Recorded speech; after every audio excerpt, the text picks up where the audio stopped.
9. La negligencia en la iglesia terrenal. Vi la iglesia terrenal, esto es, la comunidad terrena de los fieles. El rebaño de Cristo en su estado temporal sobre la tierra, enteramente oscurecida y asolada. Y así como he visto allá arriba el perfecto curso anual de la distribución de las gracias, así he visto la pereza, la infidelidad y la impiedad con que a ellas se corresponde.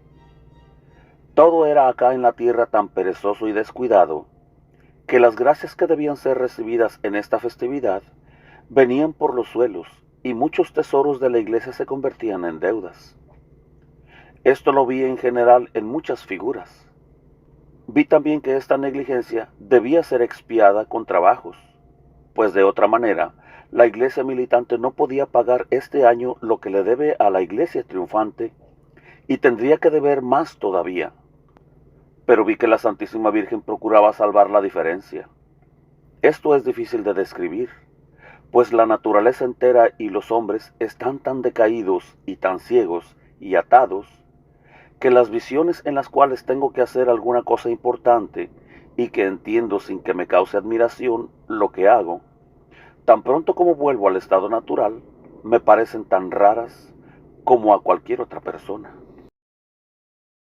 Así, por ejemplo, debiendo yo sacar con mis manos miel de los abrojos y llevársela a la Virgen para pagar con ella la cuenta de la iglesia, y teniendo la Virgen que hacerla hervir para tornarla más excelente, y darla a quienes faltaba, esto quería decir que los miembros de la iglesia durante el curso del año eclesiástico despreciaban, disipaban y malgastaban muchas de aquellas gracias de Dios, que con solicitud deben ser recogidas de entre las muchas formas de su amor y convertirlas en consoladora suavidad, y que muchas almas necesitadas de esas gracias languidecían y desfallecían. Para impedir esto, el Señor había dado los bienes de la iglesia triunfante a la militante, y ésta debe dar cuenta de ellos y compensar aquellos dones con créditos e intereses. Así que en la cuenta que la iglesia militante tiene que dar del empleo y aplicación de los tesoros de la iglesia triunfante, le falta tanta miel, puesto que aquella gracia emanada de Dios viene a ser lo que en el mundo corpóreo es la miel, y esta miel debía ser compensada. Pero la miel que en el tiempo de las flores pueden fácilmente producir las solícitas abejas, pasado este tiempo, tiene que juntarse con mucho trabajo y dolor. Las flores han desaparecido y solo quedan abrojos.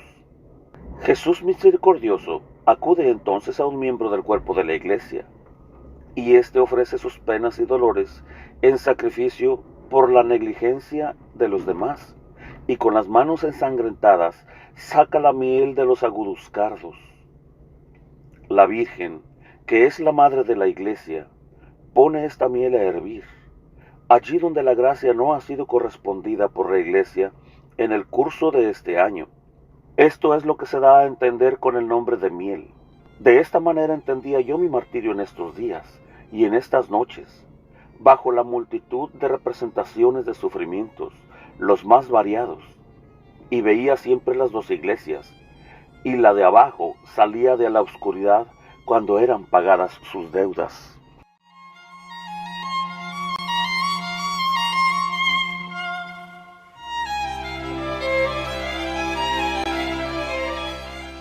Diez. Personas que sufren por la iglesia militante.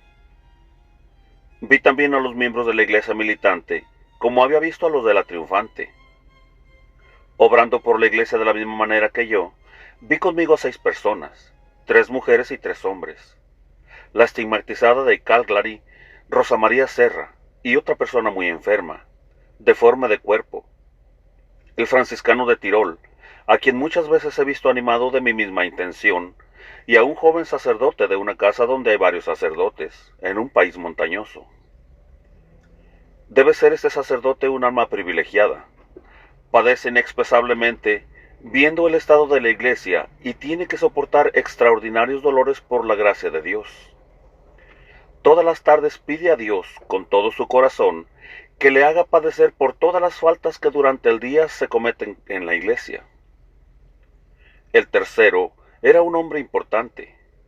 que tenía muchos hijos, una mujer muy mala, y poseía mucha hacienda. Habita en una populosa ciudad, donde hay católicos, protestantes, jansenistas y librepensadores. Vive muy ordenadamente, es caritativo con los pobres y lleva muy bien la aflicción que le causa su mujer. Hay en esa ciudad una calle especial de judíos, cerrada con puertas por ambos extremos y mucho comercio en ella. Cuando ya había terminado mi trabajo, vi junto al Salvador dos grandes mesas en las cuales estaba todo lo olvidado y borrado. Toda mi labor se me representaba figuradamente. Vi allí todo lo perdido.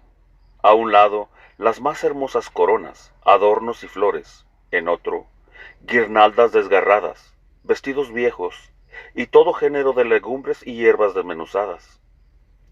Vi en un lado un trono de los magníficos dones de Dios y en otro, escombros y tiestos. Cuando vi esta miserable compensación que no era sino un montón de ruinas y que sólo en juntarlas había yo empleado las fuerzas recibidas de Dios, cuando vi lo que estaba destrozado, desgarrado y sucio, me sobrevino una tristeza espantosa. Incliné el rostro y lloré por espacio de 2 horas, con tanta fuerza que me parecía que se me rompía el corazón dentro del pecho. Cuando había llorado de esta manera, se acercó a mí el Salvador misericordioso y me dijo: solo hacían falta tus lágrimas. Te hice ver esto para que no creas que se te debe cosa alguna, pues ahora lo he tomado todo sobre mis hombros. A los otros 6 auxiliares los vi llorar de la misma manera y ser igualmente consolados por el Salvador. Entonces vi a la Santísima Virgen acercarse a la iglesia y extender su manto sobre ella. Vi a muchos pobres, enfermos y tullidos empujar a la iglesia militante hacia arriba, la cual subió clara y resplandeciente, y entró en la triunfante. O más bien, la iglesia triunfante se juntó con la militante. Vi a Jesús y a los apóstoles aparecer en lo más alto del coro de la iglesia, y dar la comunión como una nueva fortaleza. Vi entrar en el seno de aquella iglesia muchas almas, hasta de príncipes y reyes que estaban en el seno de Abraham.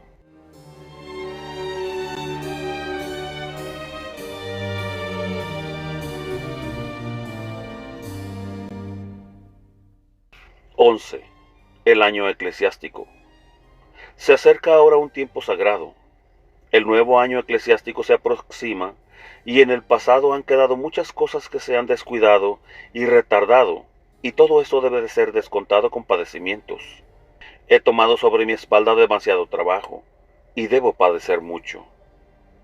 Es cosa sublime e imposible de alcanzar, sin el auxilio de la gracia y sin sencillez y pureza de corazón, que las almas vivan conforme a la fe en esta iglesia, celebren con ella el culto divino y participen de este modo de los infinitos tesoros de gracia y satisfacción que la iglesia posee por los merecimientos de Jesucristo y por virtud de ellos en la sangre de sus innumerables mártires, en los sufrimientos u obras de penitencia de sus santos y de las oraciones y buenas obras de los piadosos fieles, para comunicarlos a todos los que, unidos con ella, son sus verdaderos hijos.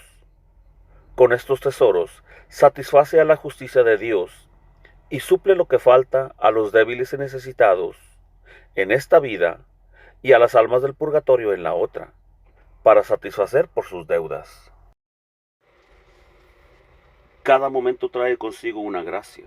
El que la rechaza tiene que caer y desmayar. Así como hay un año natural con sus diferentes tiempos y una naturaleza con sus diferentes criaturas, sus frutos y propiedades, así hay un orden más elevado, ligado con un año espiritual y sus tiempos, establecido para restaurar con innumerables gracias y medios de eterna salvación al género humano caído por el pecado. Todos los años, todos los días, cada momento están madurando en este orden los frutos que se nos ofrecen para nuestra salvación.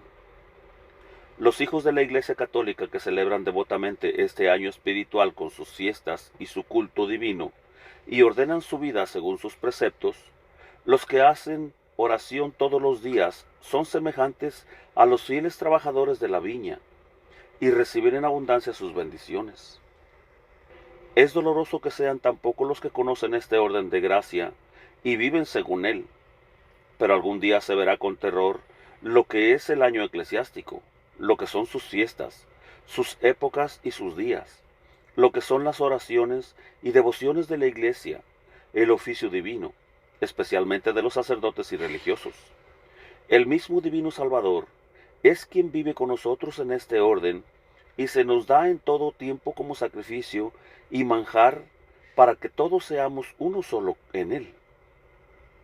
Cuán misericordiosa es la constante solicitud con que todos los días ofrece por nosotros, de una manera incruenta, a su eterno Padre, en tantos miles de misas como se celebran, el sacrificio de expiación, su cruenta muerte en cruz.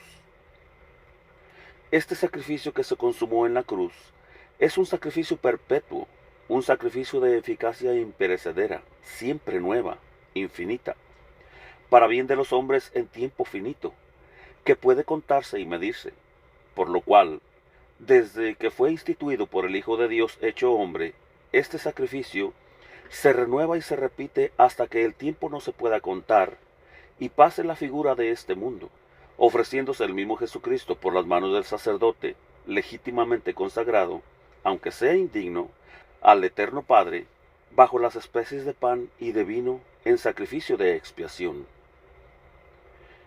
Vivimos de lo que nos han dejado nuestros antepasados y nuestros padres, y, sin embargo, olvidamos fácilmente lo que les debemos, y cuán vivamente desean ellos nuestra gratitud, y cuánta es la necesidad que tienen ellos de nuestro auxilio.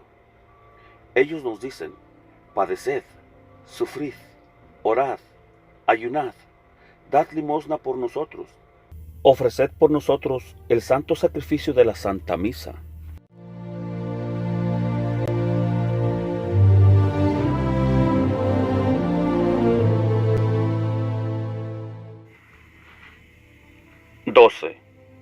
Los hijos de la Iglesia y los de las sectas.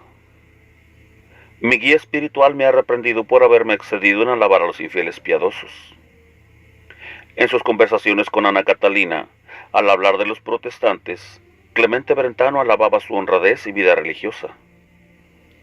Ella es reprendida por admitir sin objeciones estas afirmaciones. Y me ha preguntado si no sé quién soy yo y a quién pertenezco. Y me dijo que soy una religiosa consagrada a Dios y a la Iglesia, y unida por santos votos, que debo alabar a Dios en la Iglesia y orar llena de compasión por los infieles, que debería saber mejor que otros lo que es la Iglesia, y por lo mismo, alabar a los miembros de Jesucristo en la que es su cuerpo místico, pero que a los que se han desprendido de este cuerpo y le han causado profundas heridas, a estos los debo compadecer y pedir a Dios que los convierta. Alabando a estos desobedientes, me hacía partícipe de su culpa, y que esta alabanza no era caridad, porque con ella se enfriaba el verdadero celo por la salvación de las almas. Con razón, pues, fui reprendida de que no es bueno dejarse llevar de la corriente en estas cosas santas. Verdad es que entre ellos hay hombres buenos, de los cuales me compadezco, pero veo que llevan el sello de su origen, que están separados de la Iglesia y divididos entre sí. Cuando brota en ellos, tomando su origen del tronco católico, algún efecto de devoción, levántase al punto y al mismo tiempo un siniestro e inflexible sentimiento de arrogancia y desvío de su madre, la Iglesia. Quieren ser piadosos, pero no quieren ser católicos, aunque no cesan de repetir que las ceremonias y formas no importan, y que se debe servir al Señor en espíritu.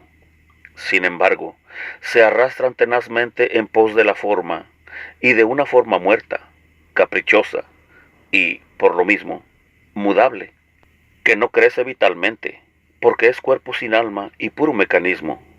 Carecen de flexibilidad, y todos ellos padecen de orgullo. ¿De dónde han de alcanzar la humildad de corazón, si no han aprendido a humillarse desde la juventud, ni están acostumbrados a confesar sus pecados y miserias, a acusarse con sincero arrepentimiento como hijos de la Iglesia ante el representante de Dios en el sacramento de la confesión? Por esta razón, Aún entre los mejores veo algo defectuoso, veo juicio propio, dureza y orgullo. Solo van por buen camino aquellos infieles que sin conocer a la Iglesia, única santificadora, viven tan piadosamente como pueden. Luego, al punto que Dios les da hasta la más leve señal, les inspira alguna duda. Son llamados y deben buscar la verdad. Aún los herejes son hijos de la Iglesia cuando han recibido válidamente el bautismo santo, y viven solo de la Iglesia, y no reciben otro manjar espiritual que el que les viene de ella. Pero no se sientan a la mesa de los hijos de la casa, sino que se quedan fuera, arrogantes, engreídos, o por ventura languidecentes. Cuando en mis visiones veía a los herejes bautizados que se unían a la Iglesia, parecíame ver que salían de entre los muros de la Iglesia y aparecer ante el altar, ante el Santísimo Sacramento, mientras que los no bautizados, los judíos, turcos y paganos que se convierten, los veía entrar por la puerta del templo.